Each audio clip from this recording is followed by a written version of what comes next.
Okay. All right.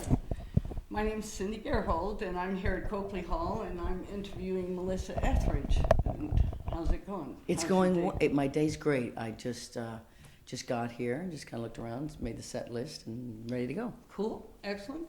I have some questions I'd like to ask you. I'm hoping none of them are too hard for you, but we've kind of worked on them. So, Oh, that's nice. music collaboration is oft-time made without the artist in the same studio. Yeah. What are your feelings about the connection and the dynamics of that collaboration? Is something missed because didn't Sarah McLachlan do some riffs for you on one of your songs? Not Sarah McLachlan, but Joss Stone and Joss Stone. and Natasha Bedingfield both Okay. sang on "We Are the Ones" from Fearless Love. And I would have loved to have been there. I was doing my solo tour at the time, and John Shanks was mixing some things down, and he knew that they were in the studio, so he called them. He called me. I talked to them on the phone. I have met Joss, obviously, from the Grammys, but Natasha, I still have not met. But I loved the collaboration of their talent on my work. It's like, come paint on my painting. Oh yeah. Even though I'm not there. Yeah. So Absolutely. I love that work. Yet if I was doing like a duet with someone, if I was singing something and they were singing the other line and we were totally doing a duet together, I would much rather prefer being in the same room with them. Yeah. Yeah, because I think that you need to be close to that person and get their feelings Yeah, and feel yeah. where they're coming For a from, too. performance, otherwise, what are you performing? Yeah, absolutely. Cool. Okay, please explain why Fearless Love is considered your 10th studio album, given you have released 12 albums. Well, it's funny, they don't count the Christmas album. I don't know why. Christmas albums just don't get counted. They're just like little, strange little...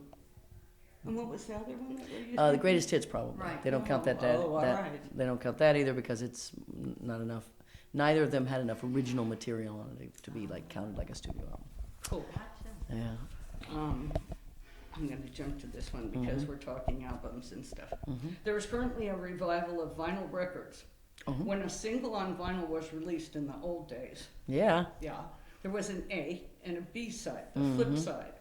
How would you feel about putting some of those songs that didn't make it to your A side CDs on a record vinyl called the flip side, or a flip side of your music? Oh, I'm already thinking about a lot of the tracks that didn't make it on some of the first records, or all my records actually, all 12 of them. All 12. So I'm yet.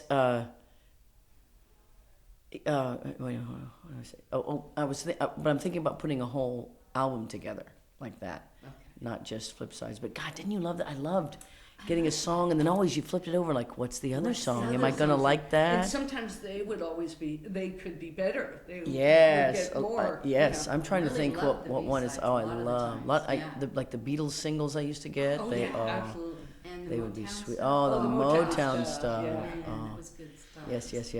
Oh, I love that Good music. times. Oh, so good. to be a kid during that time, I think was know. special. Yeah. It truly I do was. too. Yeah. Yes. It was special. Oh, those are good times. Okay, we've had the great pleasure of attending a few of your concerts. I think it's 17 now, but Woohoo. the audience, myself included, stand and rock and sign and shout adorations to you. How does the audience interaction play into your experience and performance? It has everything to do with what the experience of the show is. I mean, if you've been to more than one show, you might yeah. notice the difference of how I am with an audience, and even where we're playing, the type of room we're in. Oh It's, yeah, like you know, the close one at the Morongo. That yeah, was close. for everyone to get right up there and be right on me, it turns it into more of a it's almost a bar vibe. Yeah. Rather than sometimes if it, like Los Angeles was a very nice theater. Oh, that Very, was There very was a nice. whole orchestra pit before the people got there. It's a different. When I'm removed, when I'm actually further away from people, I feel like I'm putting on more of a show, so I'm a little bit more reserved. Yeah. Than when they're right up against the stage, they're all sweating and smiling and laughing, and I can hear them, and rocking, and yeah. rocking. So you know, all different places feel different, Yeah. and every audience is different Oh, because yeah. some of them want to sit back and be entertained, and I can do that, and that's all good.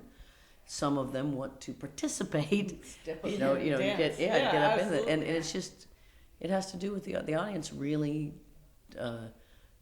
has a lot to do with how the show goes. And I feel that you allowing us to come up, not like you allow us, but most of the stages don't want us to come up, but you kind of seem to have an understanding with them where we can, and getting involved like that to me is just like Yeah. the biggest part of Well, it. there's a fine line because people do pay a lot of money for the front row Front row tickets. ticket. It's just it really that's the way it is nowadays. Yeah. Oh, yeah. And I need to honor that for a while. And if they want to sit there and watch the show nice and comfortably because they paid their money for the front row, I can try. You should. Stephen tells each building when they have their own security. Each one does. It's like, good luck. This is what the audience will try to do. If you want, so it's sometimes the front row wants to be right up on stage. Oh, yeah, everybody yeah, just and then you have nothing to worry everybody about. goes. Sometimes it's different. So again, Yeah.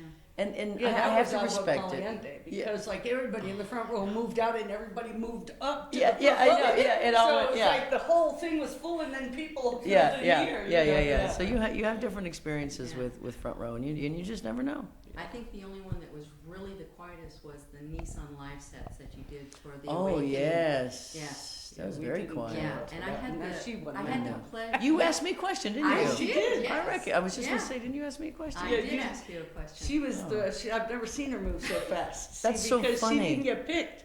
And then you said, well, we have a little time. Is there anyone? But so it's like, whoa, she was she's up there. with that You know question. what is it with you guys and asking me questions? You guys get to ask me the questions.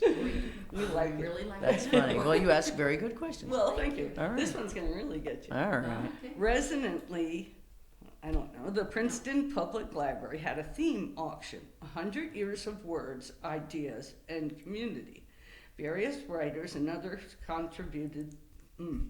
contributed their words written in their own hands. One contributor, Corner West, wrote, "There is a price for speaking the truth. There is a bigger price for living a lie." What would you choose Oh, to write oh. and contribute?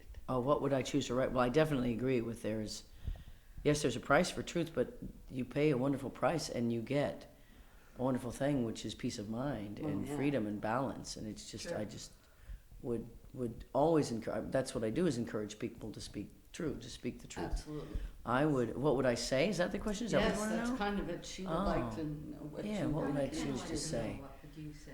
And that kind of puts you on the spot. Yeah, because I want to be like wise. Yeah, wise. Lately I've just sometimes when I want to be wise or want to sign something in a book or something, I want to be wise because it's something. Yeah. I just say choose only love Yes. because I believe that love and fear is a choice. That everything we do is a It's a choice choice. between love and fear. Absolutely. What we say, eat, think, wear, do, whatever it is, how we are. And I would just say choose only love. And love is the positive one. Fear is the negative one. Well, There's after you look there's at it for a fine while, line. yeah, There's because a where's the very- line between Yes, positive and exactly. negative? Because you can't have your positive without negative, and That's true. what I think is the times we are in now is sort of the end of duality. And duality is that there's a good and there's a bad, Right, right. and we're learning Cut and that. dry. Wait a minute, maybe it's all Right. it's the yin yang symbol. That's what and the yin yang symbol.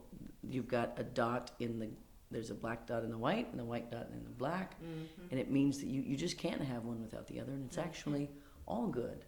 Yeah. Well, we have chosen love for 35 years now. Yay! And we got married when Oh, they let did you do? us. Oh, yeah, you're yeah. one of the 18,000. We're one of the 18,000. 18,000. Yeah. Yes. Oh. So it was very, So is my very makeup cool. guy. That's funny. Yeah. Which was good because now our son is legal. He's not a bastard son. He's a bastard son now. Okay. Oh, that's nice. We better cut that out. Yeah. Right.